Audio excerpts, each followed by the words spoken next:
हमारे साथ समाजवादी पार्टी के प्रवक्ता है कीर्तिनिधि पांडे जी। कीर्तिनिधि जी, सवाल मेरा आपसे, देखिए 2 दिन पहले अखिलेश यादव उनकी तरफ से एक बयान दिया गया था। वो ये बोल रहे थे कि देखिए हम वो हैं जो कि इतिहास को खोदने का काम नहीं करते, लेकिन जब इतिहास अब पता चल रहा है जो संभल में हुआ 1978 में कैसे क्या हुआ था, वहां पर कितनी पीड़ा पहुंची थी, वहां का दर्द क्या था। 2 मंदिर अब तक निकलकर सामने आ गए, पहले कार्तिकेश्वर मंदिर और अब एक और राधा कृष्ण मंदिर। क्या बोलेंगे जो इस वक्त संभल में हो रहा उसके बारे में? देखिए करुणा जी, जो बात आदरणीय अखिलेश यादव जी ने कहा, इस तरीके से इतिहास को खंगाल करके जो नफरत पैदा करने का और तनाव पैदा करने का काम उत्तर प्रदेश की भारतीय जनता पार्टी की सरकार कर रही है, ये आंतरिक रूप से देश और प्रदेश को कमजोर कर रहे हैं। दूसरी बात, जो बात मैं कह रहा हूं कि कोई मंदिर गायब नहीं था। 78 के दंगे हुए, दंगों के बाद जो लोग वहां रहते थे वो पलायन कर गए और अपने मंदिरों में स्वयं ताला बंद करके चले गए। किसी ने उनका मंदिर कब्जा नहीं किया था, या मुस्लिम समाज ने कब्जा नहीं किया मंदिर, कि मंदिर खोजे गए, मंदिर ढूंढे गए, मंदिर मिल गए। मंदिर मिले नहीं, मंदिर थे, लेकिन जिनके मंदिर थे उन्होंने ताला बंद करके वहां से पलायन कर लिया, और ये अपने स्वयं लोग बयान दे रहे हैं। लेकिन भारतीय जनता पार्टी इस तरीके से इसका प्रोपगंडा कर रही है, ये तनाव बढ़ाने वाला काम कर रहे हैं। मंदिर मिले, मंदिर में पूजा अर्चना, इससे कोई ऑब्जेक्शन नहीं किसी को। नहीं, कीर्तिनिधि पांडे जी, आपने ये बात बिल्कुल सही कही कि यहाँ पर लोग जो हैं वो खुद ही ताला बंद करके चले गए थे। ऐसा रस्तोगी परिवार के कई लोगों ने कहा भी है, लेकिन आपके बयान से तो ऐसा लग रहा है जैसे लोग खुशी खुशी यहाँ से पलायन कर गए थे। मतलब सब कुछ बहुत अच्छा चल रहा था, कोई दिक्कत, कोई परेशानी नहीं थी, कोई दंगे नहीं हुए, किसी को मारा नहीं गया, किसी पर दबाव नहीं डाला गया, और लोग अपने आप खुशी से पलायन करके चले गए। ऐसा हुआ क्या?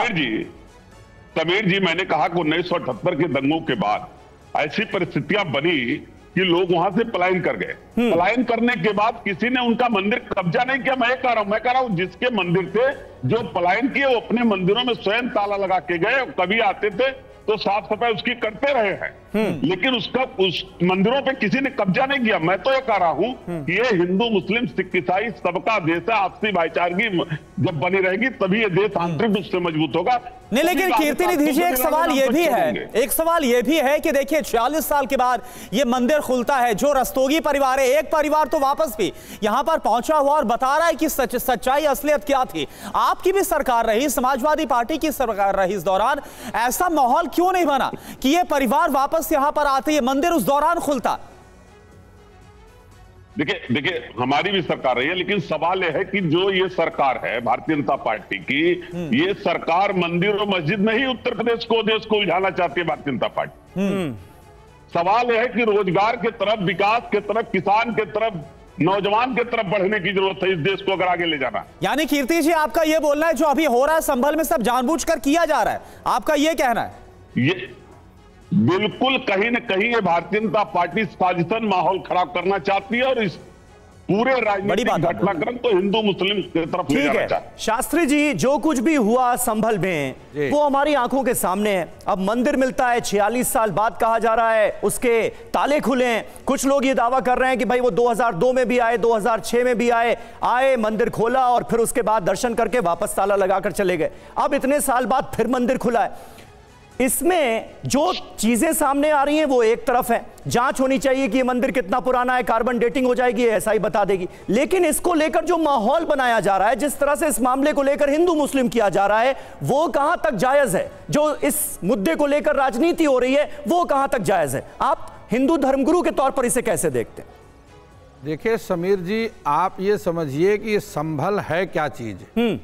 भगवान के 24 अवतारों का वर्णन श्रीमद् भागवत में किया है, और भगवान का जो अंतिम कलयुग का अवतार है वो कल्कि अवतार है, और कल्कि अवतार इसी संभल स्थान में होने का संकेत पुराणों में मिल रहा है।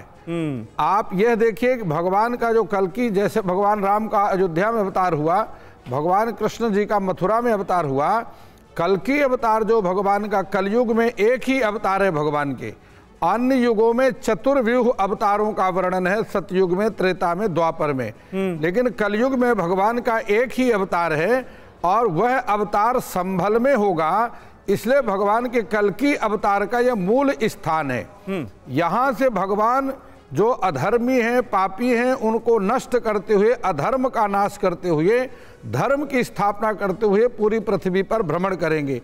यह पुराणों में पहले से ही उल्लेख है। ठीक है, अब वह समय मुझे आता हुआ दिखाई पड़ रहा है, क्योंकि जिस प्रकार से देखिए, मैं केवल हिंदू और धर्म की बात करता हूं।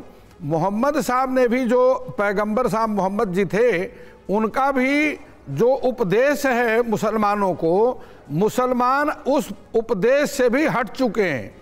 उनका उपदेश है कि भाईचारे के साथ में और परस्पर सौहार्द पूर्वक अपने जीवन को व्यतीत करो, किसी की संपत्ति का हनन नहीं करना, किसी के धन का हनन नहीं करना, और जब तक तुम्हारे पास में पूरे सबूत साक्ष्य ना हो तब तक आपने किसी की संपत्ति को अपने अधिकार में नहीं लेना।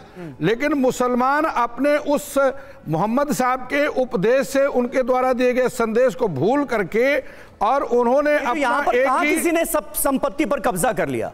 यहाँ पर तो उस मंदिर पर किसी ने कब्जा नहीं किया भाई, नहीं, ताला बस बंद था। हाँ, ये जरूर जानकारी सामने आई है कि आसपास कुछ एनक्रोचमेंट हो गए, समीर जी, अब हटाया मैं आपको कह रहा हूं, मंदिर पर कब्जा नहीं किया। हाँ। लेकिन 1978 में 80% वहां हिंदू थे, जो कि आज 20% रह गए। अपने पूर्वजों की सारी संपत्ति, मकान इत्यादि को छोड़ करके, जो वर्षों वर्षों से वहां निवास कर रहे थे, इतनी आसानी से सुखी सुखी इस स्थान को छोड़ करके अन्यत्र पलायन कर गए। यह निश्चित रूप से कहीं जो 1978 में हुआ वो वाकई में जो कुछ हुआ वो तो हम बयां कर रहे हैं, और किस तरह से वहां पर दंगे हुए या क्या हुआ था। लेकिन जो आखिरी परिवार, एक सच ये भी है, क्योंकि हर एक बात रखनी चाहिए, एक सच ये भी है कि 2012 में जो आखिरी हिंदू परिवार वहां से रस्तोगी परिवार गया था, उसकी तरफ से खुद कहा गया कि वो अपनी मनमर्जी से गए थे। ऐसा नहीं है कि वहां पर रहते उन्हें कोई डर था कि या किसी तरह का कोई भय था, वो खुद गए थे। देखिए, वहां 180 हिंदुओं की हत्या 1978 से पहले भी वहां पर अनेक प्रकार के दंगे होते रहे हैं, लेकिन 1978 का जो दंगा हुआ वह निश्चित रूप से याद रखने लायक है। और इस प्रकार से भारतीय जनता पार्टी के प्रवक्ता ने बहुत अच्छी बात कही कि जो अपनी संस्कृति को भूल जाते हैं, अपने संस्कारों को भूल जाते हैं, ना वो समाज आगे बढ़ता है और ना वो देश आगे बढ़ता है, ना वो परिवार आगे बढ़ता है, समाप्ति होने लग जाती है। इसलिए आप ये बोल करके कि व्यापार चाहिए, दुकान चाहिए, युवाओं को नौकरी चाहिए, इन बातों को ले करके और आप अपने पुराने इतिहास को भूलते जाएं, केवल अपना पेट भरने के लिए, उधर भरने के लिए, यह राजनीति के अलावा और कोई उल्टी सीधी बयान। बिल्कुल आपने सही बात कही कि हमें अपने इतिहास को याद रखना चाहिए।